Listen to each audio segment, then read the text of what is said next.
capítulo 7, versos de 8 a 13. Êxodo 7, de 8 a 13.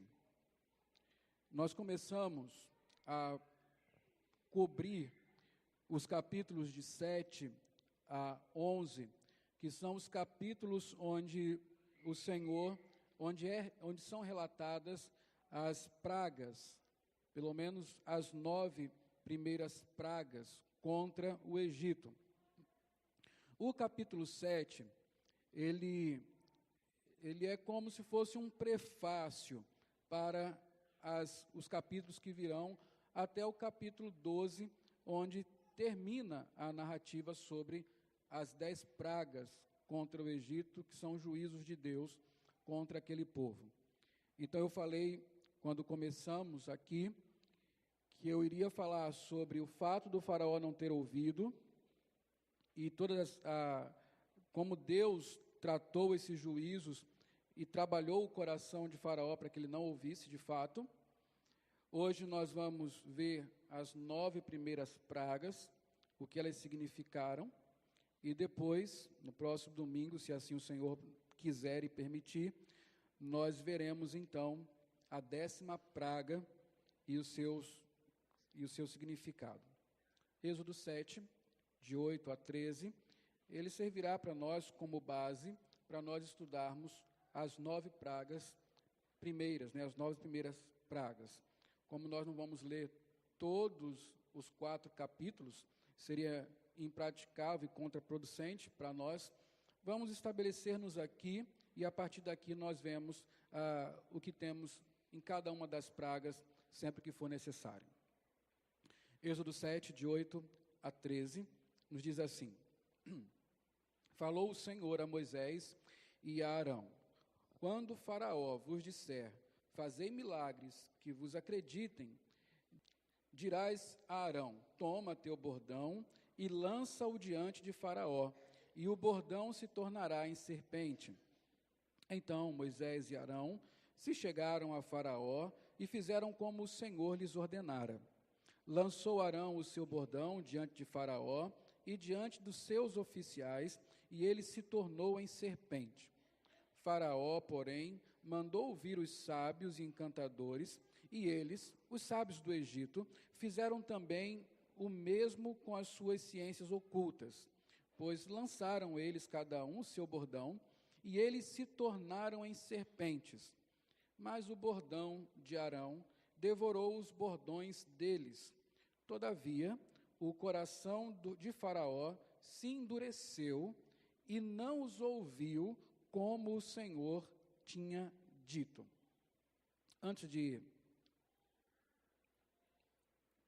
começar a expor o texto, eu não tenho muito o costume de fazer introduções, mas eu gostaria que antes de nós começarmos essa exposição, você pensasse em algumas coisas e guardasse em seu coração estas coisas que vou dizer.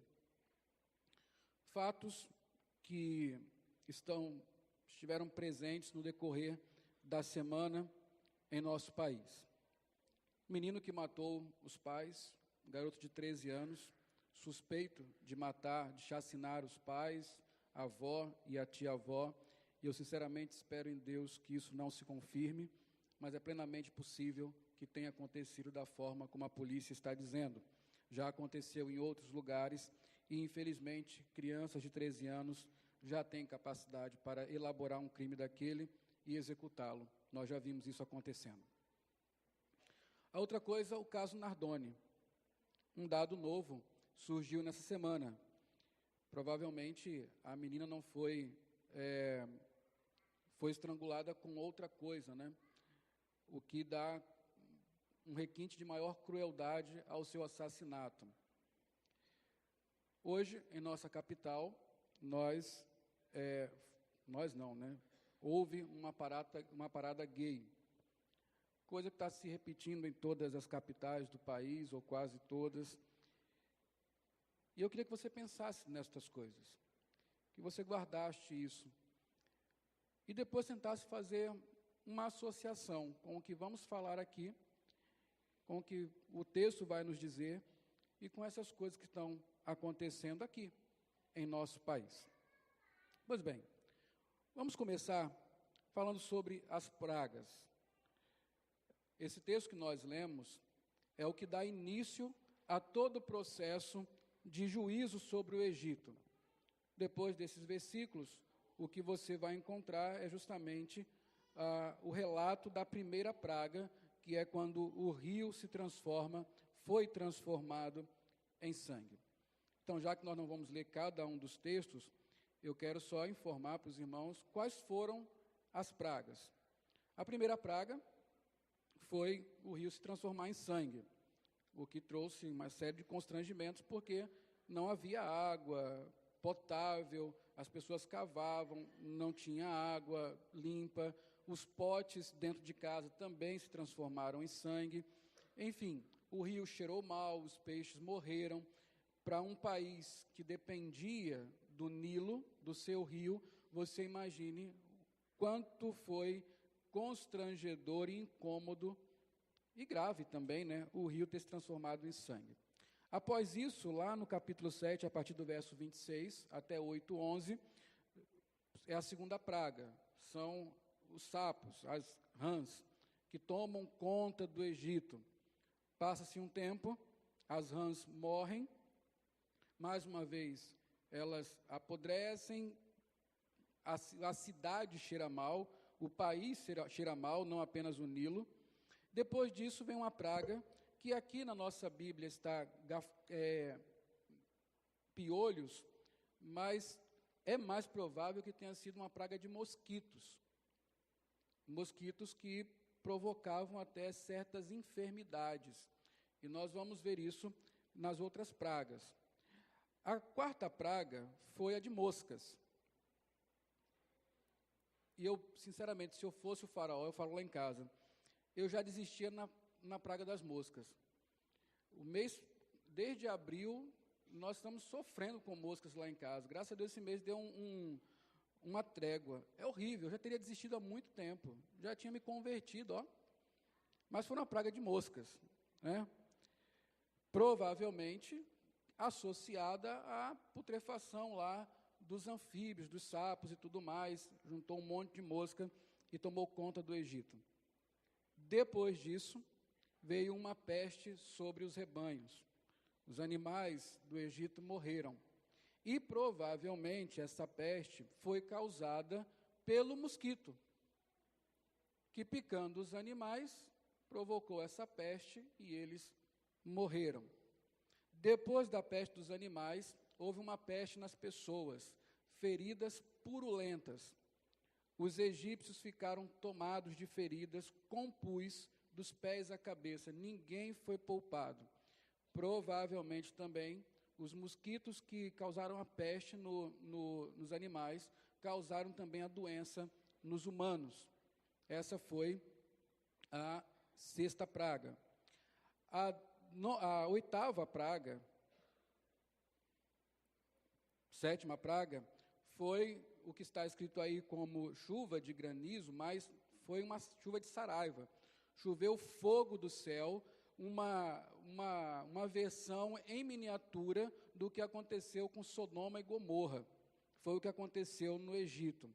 E até aqui, meus irmãos, veja, o Egito já tinha, com a peste, perdido seu rebanho, com a chuva de saraiva, tinha perdido uma parte da plantação, e aí vem a oitava praga, que é a praga dos gafanhotos, que acabou com o resto da plantação. Na oitava praga, o Egito já estava economicamente arruinado.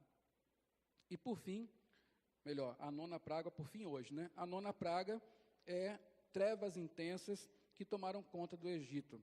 E a décima praga é aquela que nós conhecemos muito bem, a morte dos filhos mais velhos dos egípcios. Tudo isso aconteceu no Egito em um espaço não muito grande de tempo, provavelmente aconteceu em alguns meses, 4, 6, 8 meses no máximo. Tudo isso aconteceu com aquele povo. Estas, então, foram as pragas. Então, agora nos cumpre né, saber o que elas significaram, o que foram, né, as pragas, o que Deus intentava quando lançou sobre o Egito essas 10 pragas. É bem simples de entender. As 10 pragas são sinais maravilhosos de Deus. O Senhor queria mostrar o seu poder sobre a criação, sobre o que Ele mesmo criou. Observe que todas as pragas, as 9 primeiras, né, pelo menos, dizem respeito ao mover da criação. O rio que se transforma em sangue, e os estudiosos preferem dizer que o rio se tornou como sangue. Não é que o rio foi transformado em sangue, é que houve uma intoxicação tal no rio, por conta de ervas, de algas que são próprias do Nilo, que tornam a água vermelha e provocam o envenenamento dos peixes. Então, o sinal maravilhoso aí não foi a transformação em sangue, mas foi a manipulação da criação, a fim de tornar o principal meio, a coisa mais honrada no Egito, em algo que lhe estava trazendo prejuízo e morte. Mosquitos, moscas, peste nos animais, enfim, o Senhor mostra o seu poder manipulando a natureza. Ele está mostrando para o Egito que ele não é um Deus como os deuses do Egito são. Ele é um Deus que domina o universo. E algumas coisas são importantes nós sabermos aqui. As 9 pragas mostram justamente esse poder, mas elas servem também de um aviso. Lembre-se, o Senhor disse que se o faraó não libertasse Israel, o que ele ia fazer? O que ele ia fazer? Capítulo 4. Ele ia matar o primogênito do faraó. Este é o juízo de Deus. É isso que Deus irá fazer, caso o coração de faraó não mude. Todas as outras pragas, essas 9 pragas que nós estamos vendo aqui, são anúncios desse juízo. Uma forma de avisar o faraó que Deus realmente tem poder para fazer o que ele disse que iria fazer. As 9 pragas, então, têm a função de servir como sinal de aviso, que Yahvé é poderoso e que deveria ser temido e obedecido. Nesse ponto aqui, nós vemos que, por meio das pragas, o Senhor deu resposta àquela pergunta que o faraó fez no capítulo 5. O faraó perguntou o seguinte: quem é o Senhor para que eu lhe ouça a voz e deixe ir a Israel? Não conheço o Senhor, ou não conheço Yahvé, nem tampouco deixarei ir a Israel. A resposta está chegando. Chega justamente no capítulo 7, quando começam as pragas. É por meio das pragas que Deus responde essa pergunta ao faraó. Por meio delas, Deus fez o Egito saber quem era Yahvé. Yahvé é o Deus da aliança, como nós já vimos. Lá no versículo 5 do capítulo 7, está escrito assim: saberão os egípcios que eu sou Yahvé, o eu sou, o Senhor, quando estender a mão sobre o Egito e tirar do meio deles os filhos de Israel. E também por meio destas pragas, Deus fez o povo de Israel saber que ele era um Deus justo e vingador. Lembra que Israel estava perguntando, desde que o Senhor nos enviou até aqui, Moisés falou, o povo só sofre e o Senhor não faz nada a respeito. O que Deus disse? Agora verás o que hei de fazer a Faraó, pois por mão poderosa os deixará ir, e por mão poderosa os lançará fora da sua terra. É uma resposta para o povo, para que o povo saiba que Deus é um Deus justo e vingador, que Ele toma a luta dos seus filhos e se vinga por eles. E aqui vai até uma lição para nós, muito preciosa. A Bíblia fala assim: irai-vos e não pequeis. Quando você estiver irado, não faça vingança. A vingança pertence ao Senhor. E quando você medita nas 10 pragas, você pode ter a certeza, Deus é um Deus justo e vingador do seu povo. Deus não deixa aqueles que ofendem o seu povo saírem impunes. Isso é bom nós sabermos, certamente nos ajuda a lidar com a ira. A outra coisa a respeito do que significam as pragas para o Egito é que elas são juízos de Deus sobre o Egito. Agora, como nós estamos falando das 9 pragas, as primeiras, nós vamos ver que pouco a pouco elas foram crescendo em incômodo para o Egito. Mas nenhuma das 9 pragas foram fatais. A única praga fatal para pessoas foi a 10ª praga. Elas são pequenos juízos que pouco a pouco vão se desencadeando e crescendo até chegar no juízo. E qual é o juízo? A morte dos primogênitos. São aqueles pequenos juízos que vão alertando o Egito a respeito de que Deus pode, de fato, ordenar a morte dos primogênitos. Terceira coisa que nós podemos ver aqui é que, embora elas tenham começado com acontecimentos simples, desconfortáveis e não fatais, como eu já falei, elas prosseguiram crescendo de incômodo à gravidade para o Egito. E a quarta coisa, o final desses juízos se deu na 10ª praga, a morte dos primogênitos. Esse era o juízo de Yahvé para o Egito. Versículos, lá no capítulo 4, versículos 22 e 23, nós lemos justamente isso. Disse o Senhor a Moisés: quando voltares ao Egito, vê que faças diante do faraó todos os milagres que te hei posto na mão. Mas eu lhe endurecerei o coração, para não deixar ir o povo. Dirás ao faraó: assim diz o Senhor, Israel é meu filho, meu primogênito. Digo-te, pois, deixa ir meu filho para que me sirva. Mas se recusares deixá-lo ir, eis que eu matarei teu filho. E toda a história se desencadeia justamente para mostrar que Deus foi até o fim e cumpriu o seu juízo, porque o faraó não obedeceu ao Senhor. E aqui nós vamos entrar no nosso primeiro ponto para a meditação. Os juízos de Deus vêm depois de avisos e de chamadas ao arrependimento. O juízo de Deus, eu gostaria que você gravasse isso, se você puder anotar, é bem importante para meditar depois. O juízo de Deus vem depois de avisos e de chamadas ao arrependimento. Então, Deus tem um juízo para o faraó, mas ele não deixou o faraó desprevenido. Ele, pouco a pouco, foi avisando que isso iria acontecer. Volte ao capítulo 7, se você saiu de lá, versos 1 e 2. Versos 1 e 2. Diz assim: então disse o Senhor a Moisés, observe isso, vê que te constituí como Deus sobre Faraó, e Arão teu irmão será teu profeta. Lembra que Moisés falou que não podia falar direito e tal? Então Deus falou assim, vamos fazer o seguinte, você vai ser como se fosse Deus, e Arão vai ser o seu profeta. E aí resolve o problema da dicção, enfim.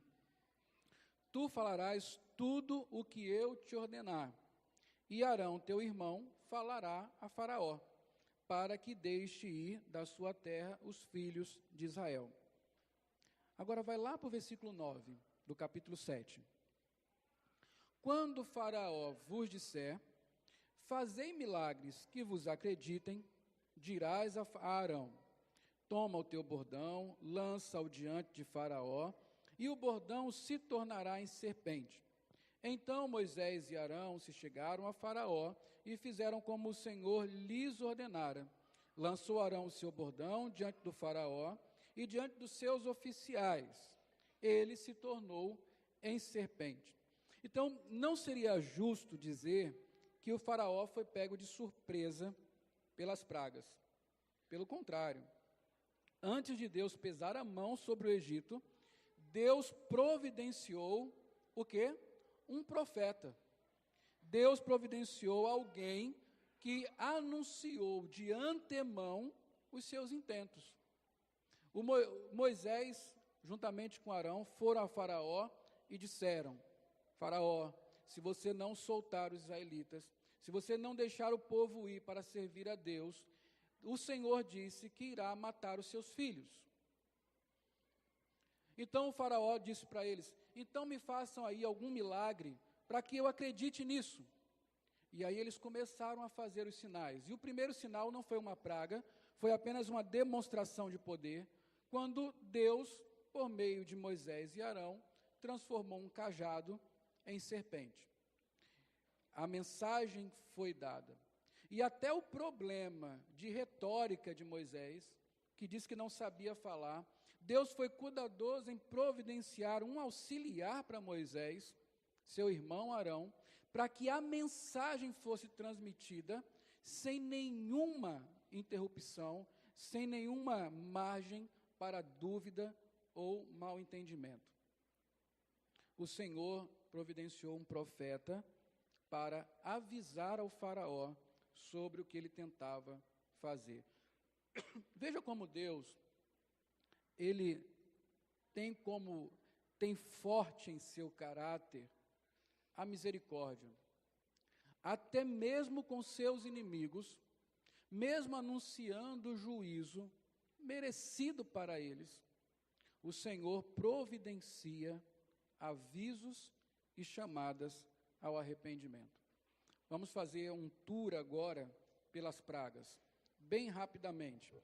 Você não precisa abrir, porque senão isso vai demandar muito tempo. Eu vou falar cada uma das pragas, onde a repetição deste aviso de Deus acontece.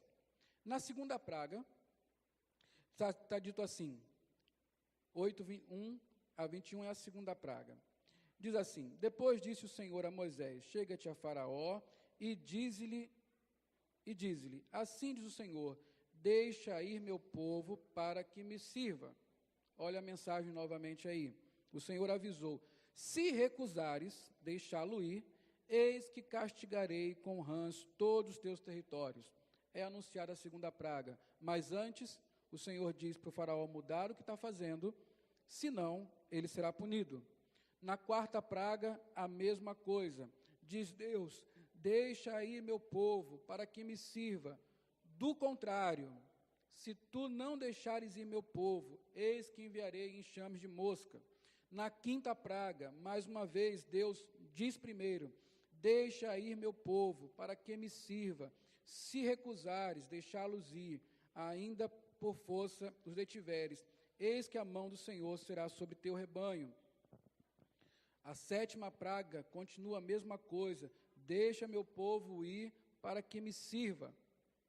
Versículo 17: ainda te levantas contra meu povo para não deixá-lo ir, eis que amanhã, por esse tempo, farei cair grave chuva de pedras, como nunca houve no Egito. E na oitava praga, mais uma vez, o Senhor volta a anunciar para o Faraó, por meio dos seus profetas, Moisés e Arão: deixa ir meu povo para que me sirva. Do contrário, se recusares deixar ir meu povo, eis que amanhã trarei gafanhotos sobre o teu território. Sabe o que é interessante? Estas pragas poderiam ser evitadas se os avisos fossem acatados, se a mensagem dada pelos profetas fosse acolhida. O Egito, como eu falei, na oitava praga, estava já arruinado. E toda essa ruína se deve a uma única coisa: não se ouviu a mensagem profética. Não foi dado ouvido ao anúncio do Senhor, que avisava sobre o castigo e chamava ao arrependimento. Como é que pode isso acontecer, não é? Só para mostrar aos irmãos que Deus é misericordioso. Ele nunca pesa sua mão sem antes dar claros avisos do que está intentando fazer. E a mensagem? Talvez você pode pensar, alguns podem pensar, talvez a mensagem fosse muito complicada. A mensagem era tão simples. A mensagem cabia em uma única sentença. Qual era a mensagem que Deus mandou para o faraó? Deixa meu povo ir. Uma única sentença. Não tinha que ler nada. Era muito pequena a mensagem. Era só uma questão de se curvar a ela. O versículo 2 do capítulo 7 diz justamente isso. Tu falarás tudo o que eu te ordenar, e Arão, teu irmão, falará a Faraó. Olha a mensagem aí. Para que deixe ir da sua terra os filhos de Israel. Deixe meu povo ir. Esta é a mensagem. A mensagem não era difícil. A mensagem foi acompanhada de sinais. A mensagem foi muito clara. E essa mensagem, deixa ir meu povo, era uma mensagem que chamava Faraó não apenas para cumprir a ordem, mas para mudar a forma de pensar.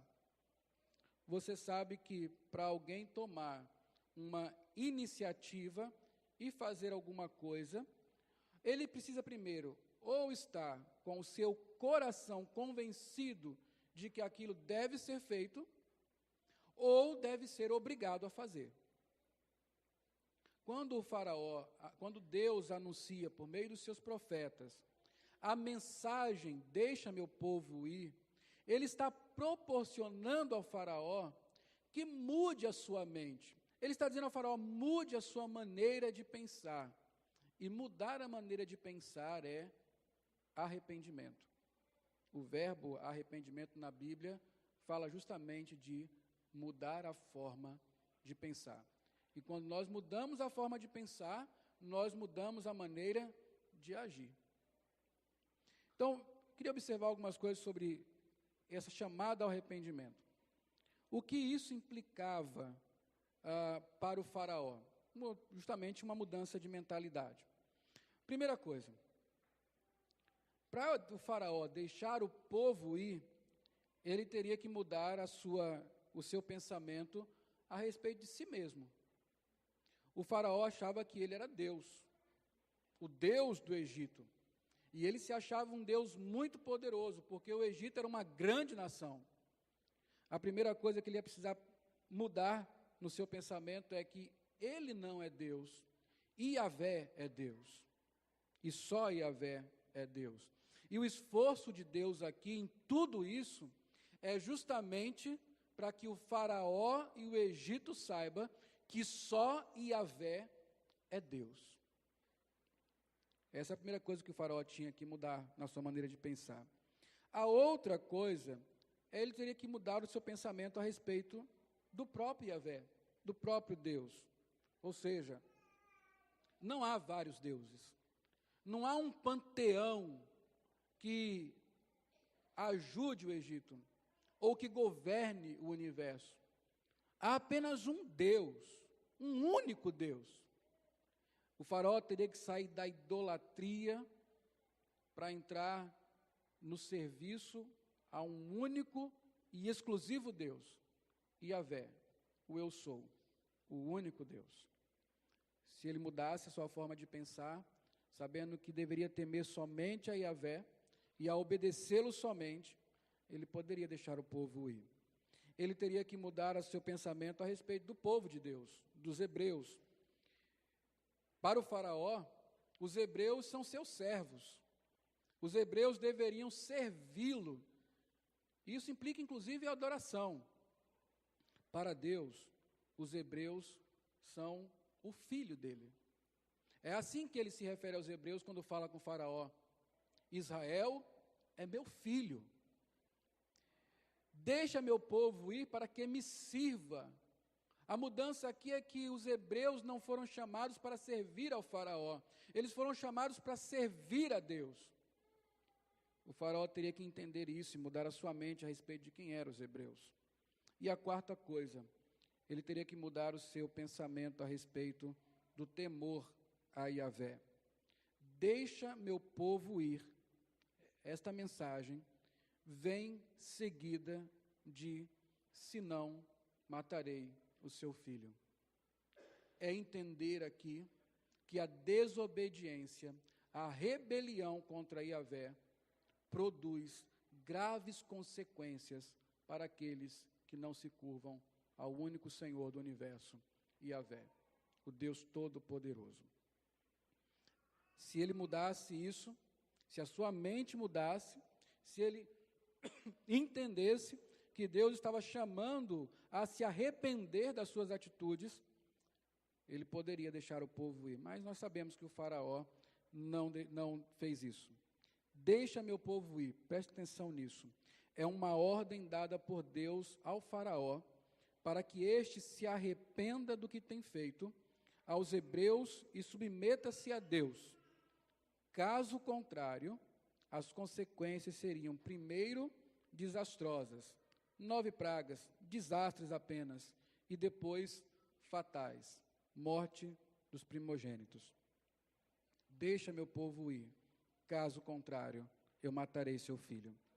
Então, mudar essa forma de pensar ou agir da maneira como Deus estava ordenando, só seria possível de 2 maneiras: se o faraó se arrependesse ou se Deus o obrigasse. E as pragas vieram como um juízo de Deus que obrigou um faraó impenitente e de coração duro a obedecer o Senhor. O povo saiu do Egito, não porque o coração do faraó mudou, mas porque Deus julgou o faraó e o Egito e lançou grande destruição sobre aquela cidade. Sabe o que é interessante aqui, meus irmãos? Porque até aqui eu só contei ou recontei a história. Eu só expliquei o texto. E você pode pensar assim, talvez isso não tenha nada a ver comigo. Essa é uma história sobre Deus, Moisés, Arão e o faraó. Mas veja o que eu disse para você. Deus levantou um profeta para anunciar ao faraó que ele precisa se arrepender. Que ele precisava mudar a sua maneira de pensar e obedecer a Deus. Caso contrário, as consequências seriam fatais. Isso tem tudo a ver conosco. Porque Deus, para esta geração, também providenciou profetas, e melhor, providenciou um profeta em especial, para nos chamar ao arrependimento e para dizer que, caso não haja arrependimento, as consequências serão fatais. De quem eu estou falando? Quem é o grande profeta? Jesus. E eu falando grande profeta, se tiver um muçulmano aqui, ele vai vibrar, né? Ele não é só um grande profeta, ele é o Senhor dos senhores, que tinha como um dos seus ofícios ser profeta de Deus. Abra sua Bíblia em Marcos 1, 14 a 15. Nas aplicações, eu falarei mais sobre isso. Mas eu só quero que você deixe isso fresco em sua memória. Marcos 1, 14 a 15. Moisés profetizou sobre Jesus quando, na sua despedida, disse que Deus providenciaria um profeta semelhante a ele. E esse profeta era Jesus Cristo. Marcos 1, 14 a 15, fala justamente o seguinte: depois de João ter sido preso, foi Jesus para a Galileia, pregando o Evangelho. O Evangelho é a mensagem, são as boas novas dadas por Deus, o Evangelho de Deus, dizendo, vamos ler juntos? O tempo está cumprido e o reino de Deus está próximo. Arrependei-vos e crede no Evangelho. Deus é fascinante no seu poder de síntese. As suas mensagens são sempre muito curtas, objetivas e dizem tudo o que tem que dizer. O profeta Jesus Cristo, aquele que ouviu do próprio Deus e veio anunciar as boas novas para esta geração, trouxe uma mensagem. Qual era a mensagem? É mais curta do que a do faraó. São 2, 3 palavras apenas. Arrependei-vos e crede no Evangelho. 4, né, se nós contarmos aí com o E. Arrependei-vos e crede no Evangelho. Este profeta, assim como Moisés e Arão, também trouxe consigo vários sinais que atestavam quem ele era, o Deus, e lá no livro de João, ele, em alguns momentos, pelo menos 10 vezes, ele trata a si mesmo como Deus, lá no Antigo Testamento, se referia a si próprio. Eu sou o pão da vida, eu sou a porta, eu sou a água, eu sou a vida, eu sou. É o mesmo Deus. Mas eu quero ler outro texto para você lá em João. João 20, abra sua Bíblia aí, de 30 a 31.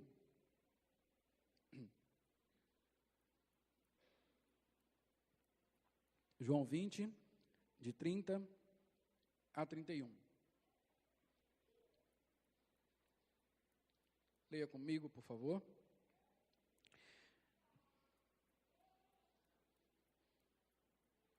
Está difícil achar João, né? Estou vendo Bíblia. Então vamos ler juntos. João 20, de 30 a 31. Na verdade, fez Jesus, diante dos discípulos, muitos outros sinais que não estão escritos neste livro. Estes, porém, foram registrados para que creais que Jesus é o Cristo, o Filho de Deus, e para que, crendo, tenhais vida em seu nome. Você já ouviu essa história, lá no Êxodo, que se repete para essa geração. Um profeta que anuncia a mensagem de Deus, e que ele mesmo é o caminho para a salvação. Não é mais deixa o povo ir, agora é arrependam-se e creiam em Deus, creiam no Evangelho.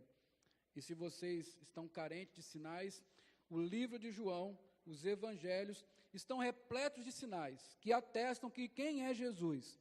E se você crê nisso, você vai ter vida em seu nome. Veja como as coisas se repetem e como muitas vezes nós somos muito parecidos com o faraó. Não damos ouvidos ao anúncio de juízo e aos avisos e à chamada ao arrependimento. Jesus tem feito isso. Ele é o profeta para essa geração. Eu falarei mais no próximo, nas aplicações.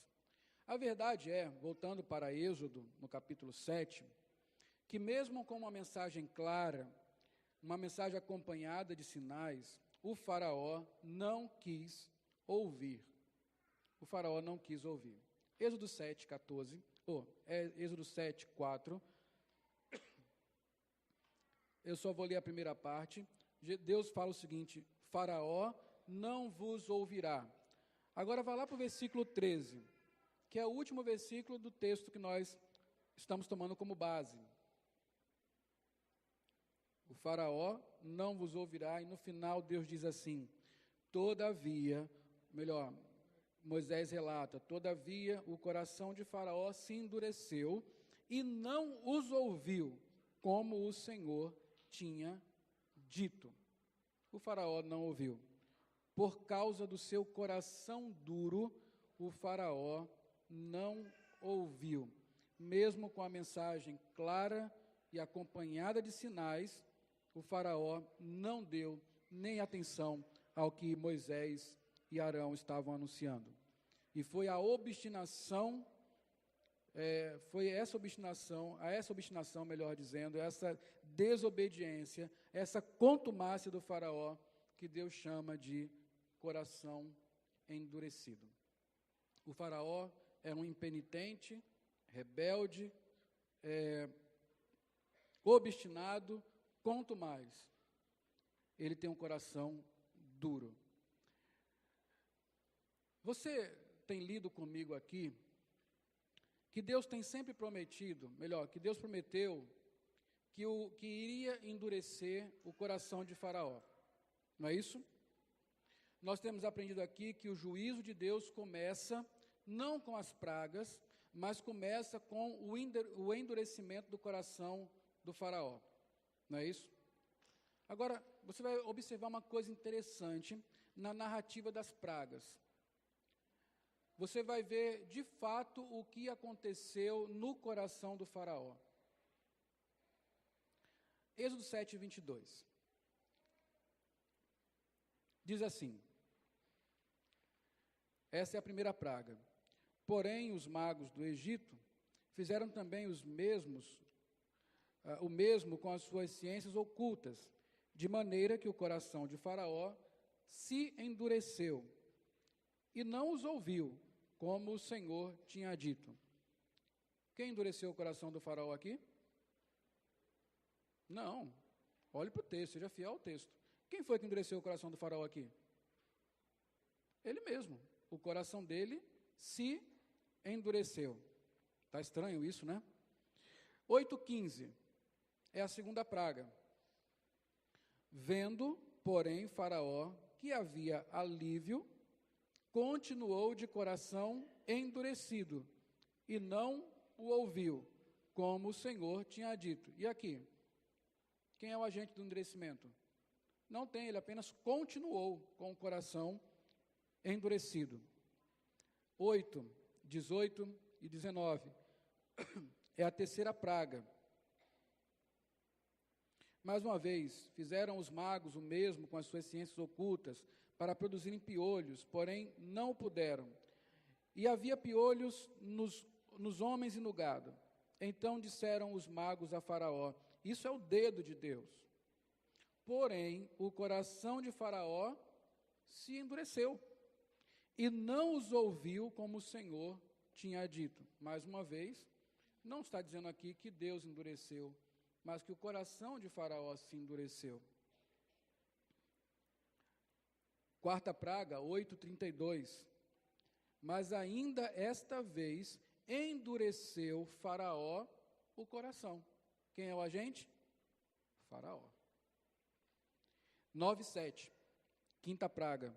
Faraó mandou ver, e eis que do rebanho de Israel não morrera nenhum sequer.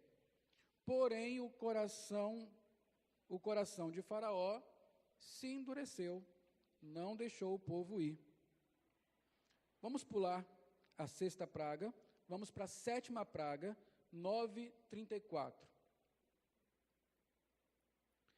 Tendo visto Faraó que cessaram as chuvas, as pedras e os trovões, tornou a pecar e endureceu o coração, ele e seus oficiais. Bom, das 9 pragas que nós estamos tratando, 1, 2, 3, 4, 5, 6, dizem que o endurecimento do coração do Faraó não veio de Deus, mas era uma condição que já estava ali.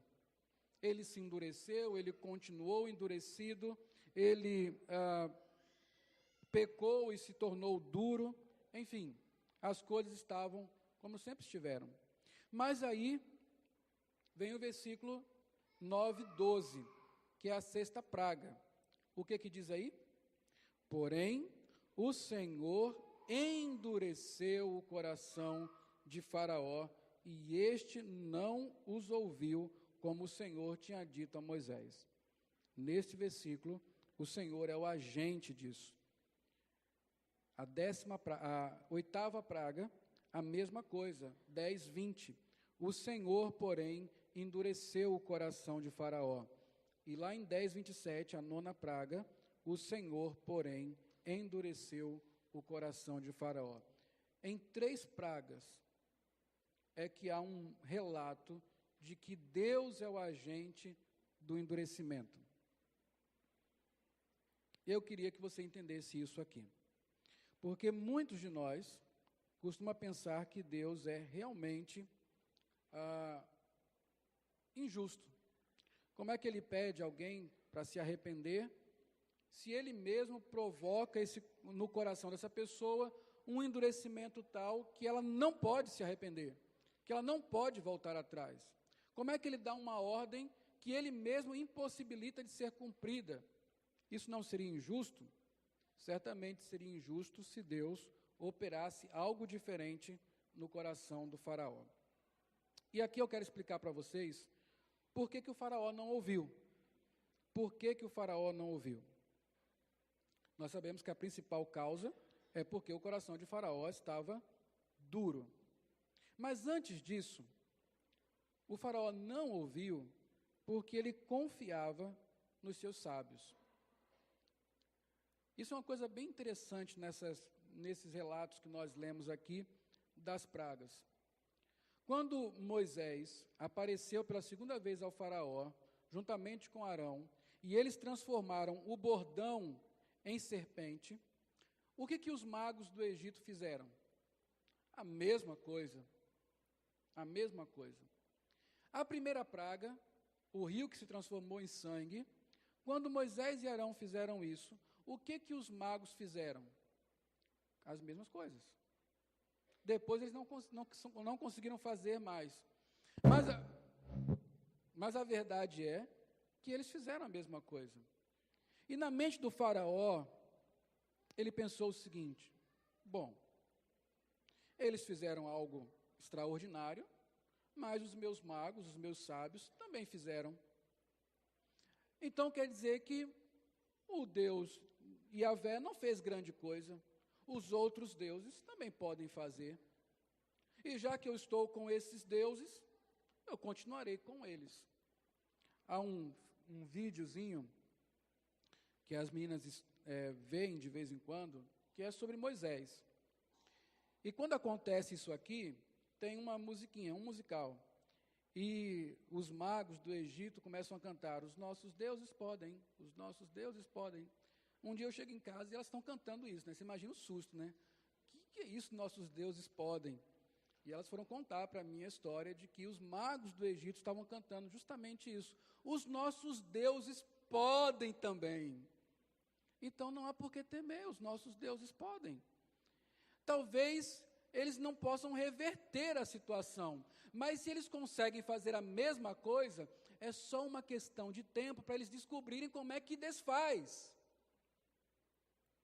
E talvez um dos motivos que levou o faraó a não ouvir a mensagem foi justamente confiar de que pela ação dos seus magos as coisas poderiam ser desfeitas. Ou que talvez Yahvé não fosse grande coisa, já que os deuses do Egito poderiam fazer a mesma coisa. E aqui eu quero dar uma pausa para que nós aprendamos uma coisa sobre o nosso tempo. Sobre o nosso tempo. Eu já falei que Deus enviou um profeta para essa geração, que é o Senhor Jesus Cristo. Já falei que ele veio com sinais, e João disse que aqueles sinais são suficientes para que nós creiamos hoje. Mas, novamente, as pessoas estão se relacionando com o Evangelho e só dão crédito a ele, ou só querem dar crédito a ele, mediante a sinais miraculosos. Quantos não falam como o faraó e chegam para os profetas de Deus e dizem: faça um sinal para que a gente acredite? Faça um sinal que dê crédito a essa mensagem que você está dizendo aí. Não é assim? E o diabo sabe disso. E os últimos tempos, o tempo que se aproxima do juízo de Deus, ele tem como um sinal algo que a Bíblia chama operação do erro. Abra 2 Tessalonicenses 2, 9 a 12. 2 Tessalonicenses 2, de 9 a 12.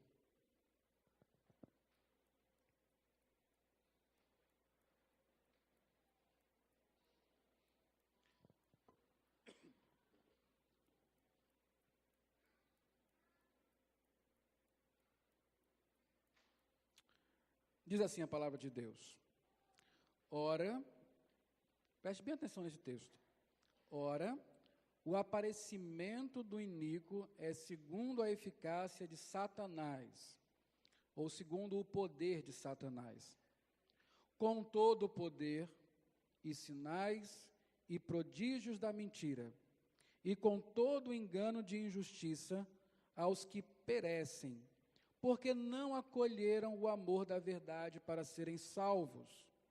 É por este motivo, pois, que Deus lhe manda a operação do erro, para darem crédito à mentira, a fim de serem julgados todos quantos não deram crédito à verdade.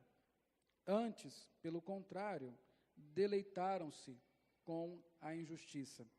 O que aconteceu no Egito quando os magos do faraó fizeram as mesmas coisas?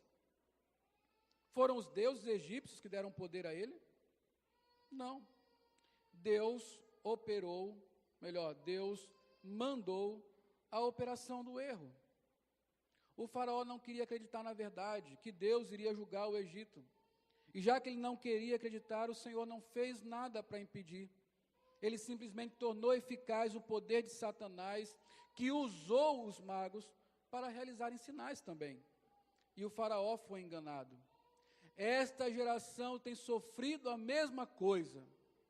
É por isso que as pessoas conseguem ver em diversos lugares, nas igrejas evangélicas, nos centros de candomblé, no espiritismo, no catolicismo, em todos os lugares, sinais sendo feitos em nome de Deus, mas que só afastam o povo de Deus, que só sedimentam a mentira nos corações, que só servem para provocar ainda mais injustiça. E quando as pessoas veem isso, elas dizem: o Deus da Bíblia pode fazer, mas os nossos deuses também fazem, nós vamos seguir os nossos deuses. Isso se chama operação do erro, quando Deus faz o poder de Satanás ser eficaz. Com que propósito? Enganar quem deu crédito à mentira e rejeitou a verdade. Aconteceu com Faraó e tem acontecido com as pessoas ainda hoje. Incrível como não há nada de novo debaixo do sol. Mas eu quero falar do coração duro.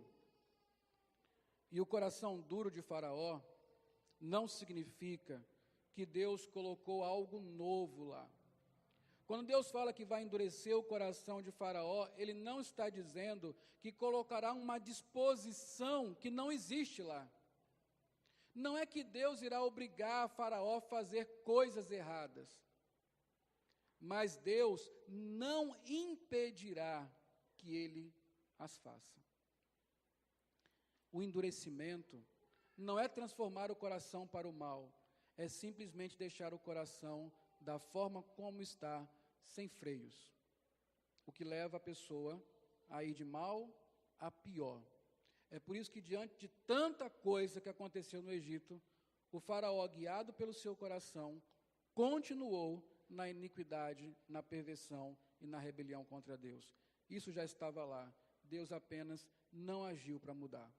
Isso é endurecimento do coração. E aí é uma coisa muito grave. Salmo 14:1. Abra sua Bíblia aí. Salmo 14:1. Aquilo que nós cremos no coração determina a nossa forma de viver. Aquilo que nós cremos no coração determina a nossa forma de viver. O faraó viveu e agiu segundo aquilo que ele cria no coração. Eu não sei quem é Yahvé.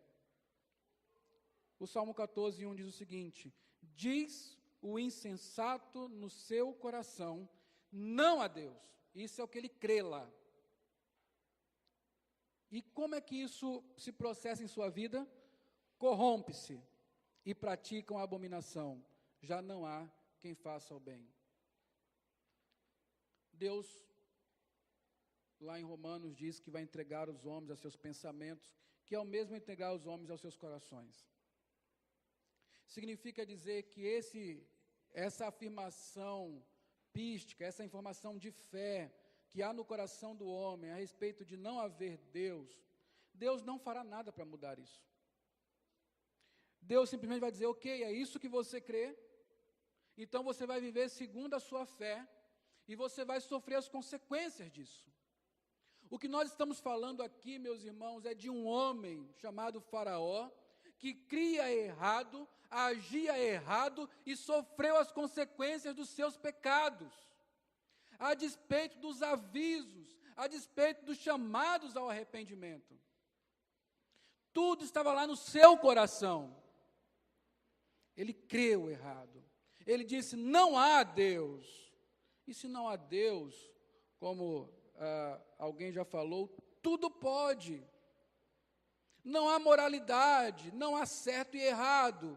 Não há por que refrear-se de qualquer coisa. Então as pessoas se corrompem, elas praticam a iniquidade e sofrerão a consequência disso. O endurecimento vem quando Deus não quer mais convencer as pessoas de que elas estão erradas sobre as suas crenças. Aquilo que você crê no coração determina como você vai viver e vai trazer as consequências do seu modo de vida. Quando se está numa estrada, você não pode mais escolher o destino. Você vai acabar onde aquela estrada acaba.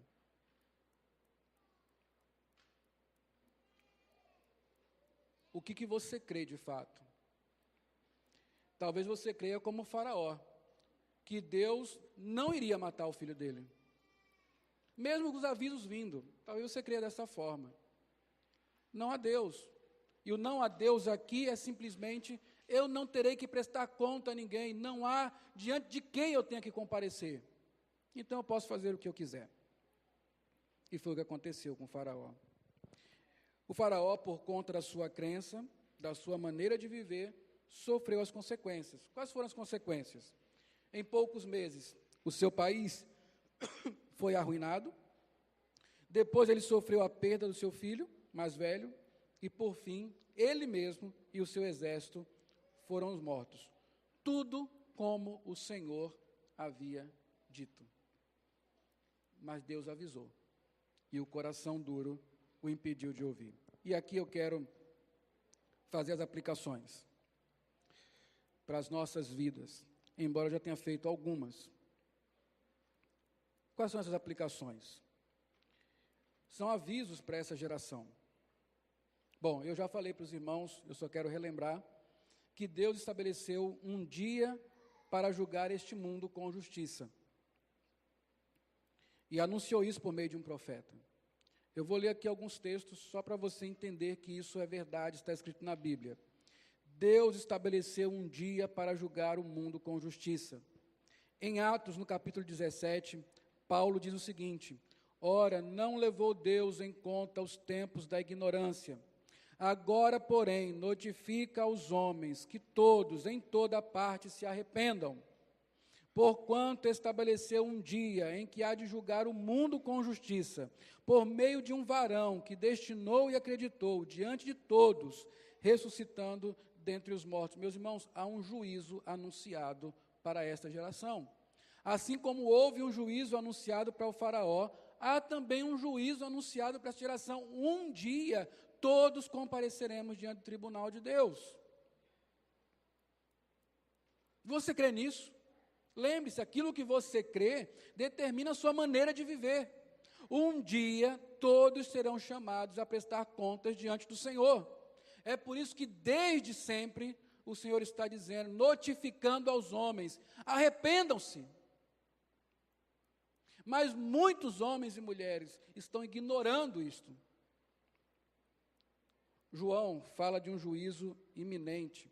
Ele usa a figura do machado que está posto à raiz das árvores. Em Lucas 3:9, diz assim: e também já está posto o machado à raiz das árvores. Toda árvore, pois, que não produz bom fruto, é cortada e lançada no fogo. Essa é uma figura que João usa para falar do juízo final, quando Deus eliminar as árvores ruins, aqueles que não produzem bons frutos. Paulo, mais uma vez, afirma que todos compareceremos diante do tribunal de Deus e individualmente prestaremos contas ao Senhor. Isso está em Romanos 14, 10 a 12. Anote, depois você pode ler e meditar nisso com mais cuidado. Tu, porém, porque julgas teu irmão? E tu, porque desprezas o teu? Pois todos compareceremos perante o tribunal de Deus. Como está escrito, por minha vida, diz o Senhor, diante de mim se dobrará todo o joelho, toda língua dará louvores a Deus. Assim, pois, cada um de nós dará contas de si mesmo a Deus. O anúncio aqui é bem interessante. Eu falei que as pessoas só agem se os seus corações os motivarem para isso, ou se elas forem obrigadas. No dia do juízo, todos se dobrarão diante de Deus. e louvarão o Senhor, todos, alguns voluntariamente, porque tiveram seus corações transformados, outros serão obrigados a fazê-lo, e sem chance de salvação. Todos compareceremos diante do tribunal de Deus. Este é o juízo de Deus para este mundo. Você e eu estamos destinados a isso. Só o que vai diferenciar é de que lado nós estaremos. Mas o fato é, todos nós compareceremos diante do tribunal de Deus. Esse é o juízo de Deus. Jesus anunciou isso. Ele é o profeta, nós já falamos. A igreja tem um ministério profético, ela está anunciando isso. O que está acontecendo exatamente agora, neste momento? Se não mais um aviso de Deus, se não mais uma chamada ao arrependimento, se não mais uma vez o anúncio de que o juízo virá. E uma chamada para que todos nós tomemos uma postura de arrependimento e de mudança de vida diante do Senhor, porque compareceremos diante dEle. Deus, e aqui eu quero encerrar, e eu quero que você volte a sua mente para o que nós falamos no começo do sermão. Deus tem realizado pequenos juízos sobre essa geração.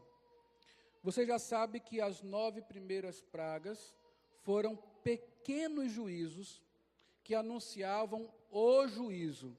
Qual era o juízo? A morte dos primogênitos. Mais uma vez, com esta geração, Deus não trará o seu juízo sem antes avisá-la com pequenos juízos de que, de fato, Ele fará o que prometeu. 2 textos. Primeiro, Jesus esclarece isso aos seus discípulos. No sermão chamado Sermão Profético, em Lucas 21, de 7 a 10, Jesus fala o seguinte: perguntaram-lhe, mestre, quando sucederá isso? Isso aqui, o assunto é o final dos tempos. E que sinal haverá de que, quando estas coisas estiverem para se cumprir? Respondeu Jesus, vede que não sejais enganados, porque muitos virão em meu nome, dizendo, sou eu, e também, chegou a hora, não o sigais. Quando ouvides falar de guerras e revoluções, não vos assusteis, pois é necessário que primeiro aconteçam estas coisas, mas o fim não será logo. Então lhes disse, levantar-se-á nação contra nação, reino contra reino. Deixa eu achar aqui, porque faltou uma parte do texto, eu não quero deixar essa parte faltando. Lucas 21.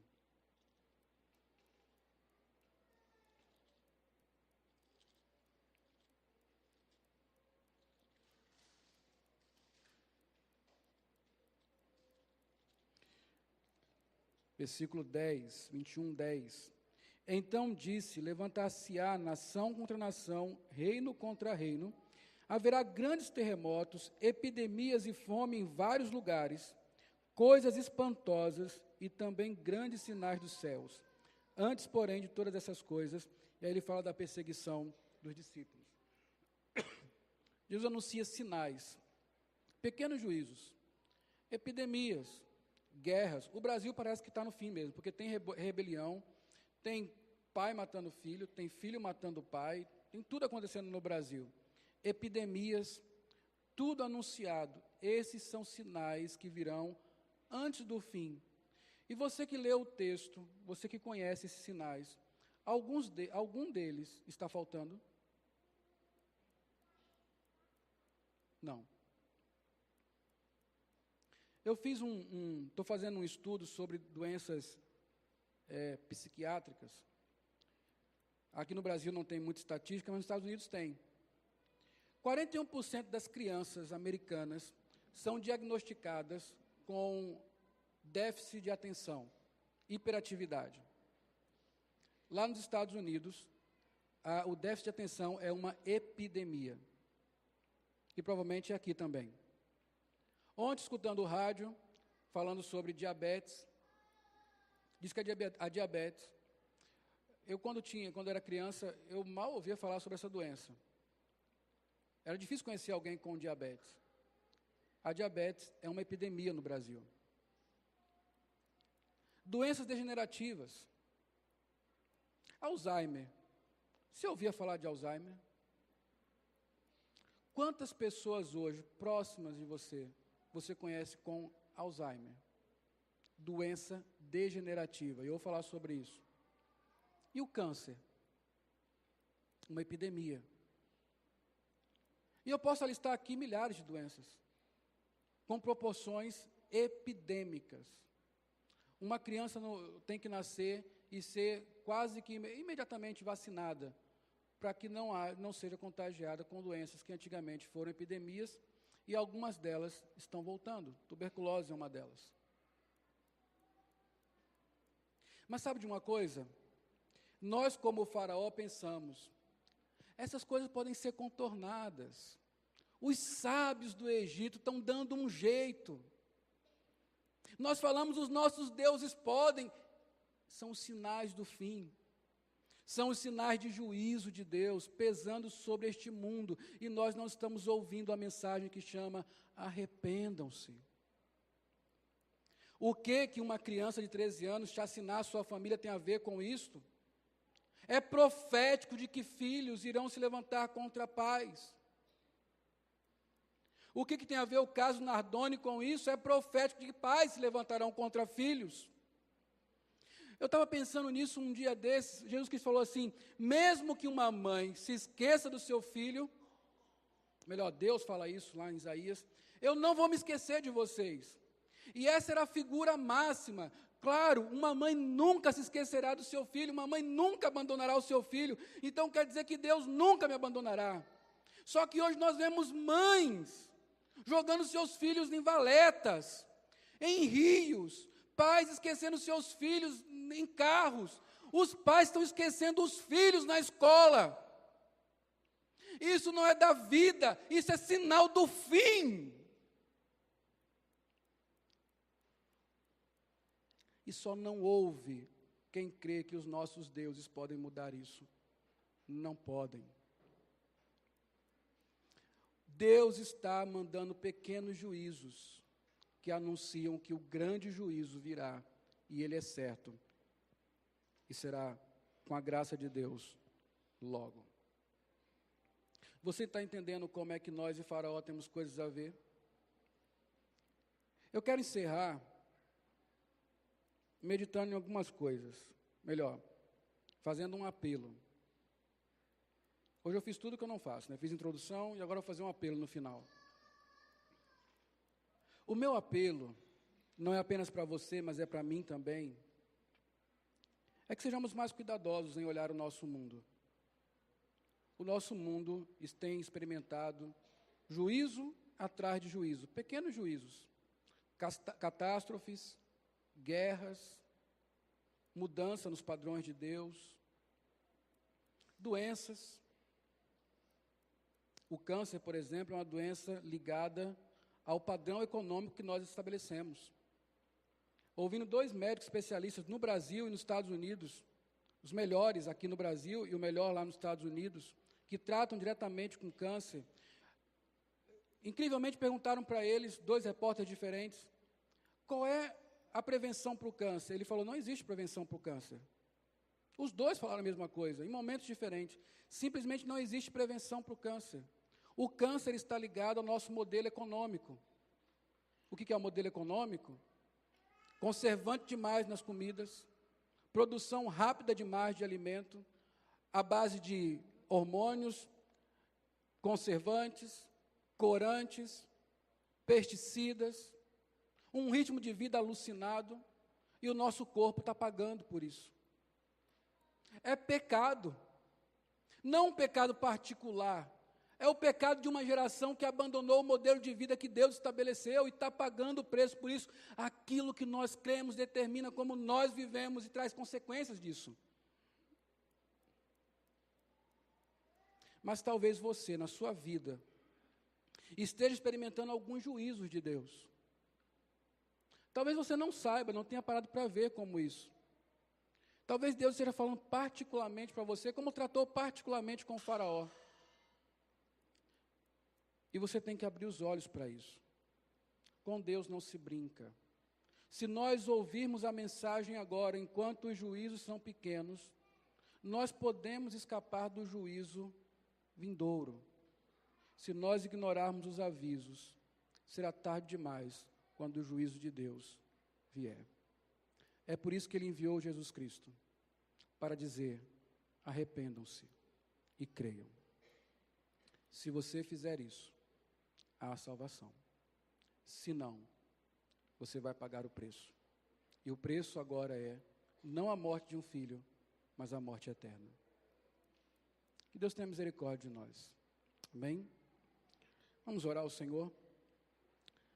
Pai querido, nós pedimos ao Senhor que nos convença daquilo que ouvimos. Que a sua palavra venha profundamente ao nosso encontro, ó Deus. E que convencidos de que o Senhor tem anunciado os seus juízos, que ao vermos, ó Pai, o estado do nosso mundo, nós nos lembremos, o juízo virá e nós precisamos estar preparados. E a preparação é ouvir o Evangelho, submeter-se ao Senhor, nos arrependermos da vida que temos e viver uma nova vida em Cristo. Que o Espírito Santo do Senhor opere isso em nós, em nome de Jesus Cristo. Amém. Uma última aplicação, ela vai se dar justamente com a ceia do Senhor. A ceia do Senhor é justamente o anúncio desse profeta. Ele veio para que nós não precisemos sofrer o juízo. Começamos aqui com Isaías, este culto. Isaías falando sobre Jesus Cristo que tomou sobre si as nossas dores, que sofreu o nosso castigo, sofreu o juízo, para nós não sofrermos ele. E todos que estão em Cristo não têm o que temer, podem ir confiante a aguardar o dia final, porque esse será para nós um dia glorioso.